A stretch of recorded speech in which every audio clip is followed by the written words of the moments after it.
नमस्ते सबैजनालाई and welcome to my channel. आज चाहिँ मैले साबुदानाको खिरको रेसिपी लिएर आएको छु।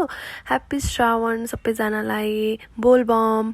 यो चाहिँ 1 कप साबुदाना हो, मैले राम्रोसँग पखालेर भिजाएको। यो चाहिँ बदम भइहाल्यो, अनि काजु, यो किसमिस र पेस्ता, अनि सुगर, अनि स्याफ्रोन युज गरेको छु। यसको लागि चाहिँ मैले 1 लिटर दुध युज गरेको छु। ग्यास अन गरेर मैले चाहिँ एउटा फ्राई प्यान चाहिँ यो अलिक गहिरो छ, त्यही युज गर्न लागेको। अघिको त्यो 1 लिटर दुध चाहिँ मैले सबै युज गर्न लागेको छु। साबुदानालाई चाहिँ मैले पखालेर राखेको छु। यसलाई चाहिँ एकछिन चलाइराख्नुपर्छ हैन, तल भाँडामा टाँसिन्छ, त्यही भएर चाहिँ मैले यसलाई चलाइराखेको छु। दुध चाहिँ हल्का हल्का तातो तातो हुँदै आएको छ हैन। अनि मैले चाहिँ अब स्याफ्रोनलाई चाहिँ यो अघिको थोरै दुध हालेर स्याफ्रोन एकछिन भिजाउन राखेको छु, यसको कलर आउँछ त्यसैले। दुधलाई चाहिँ मैले मजाले उमालेको छु हैन।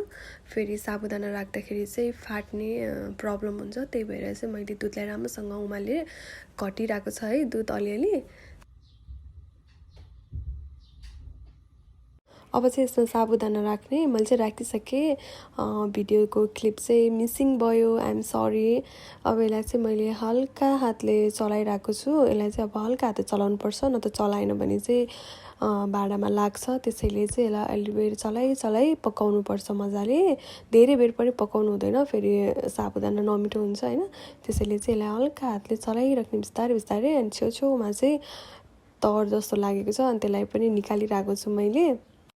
अलि बेर मजाले पकाइसकेपछि चाहिँ दुध चाहिँ घटेको छ हैन, अनि मजाले राम्रोसँग बाक्लो पनि भएको छ। अब चाहिँ म यसमा स्याफ्रोन एड गर्दैछु। अघि दुधमा भिजाएको मैले स्याफ्रोन राखिसकेपछि चाहिँ हल्का हातले मजाले चलाएको छु सबैतिर लागोस् भनेर। अब यसमा चाहिँ ड्राई फ्रुट्सहरू एड गर्दैछु।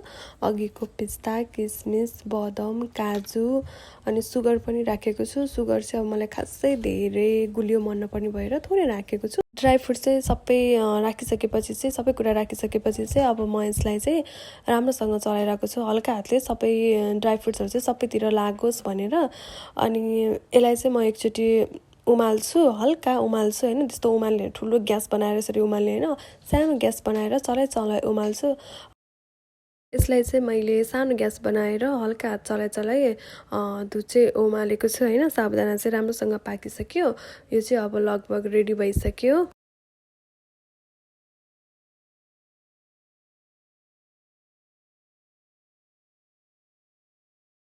लास्टमा चाहिँ यसमा गरम मसलाको धुलोहरू युज गरेको छु मैले।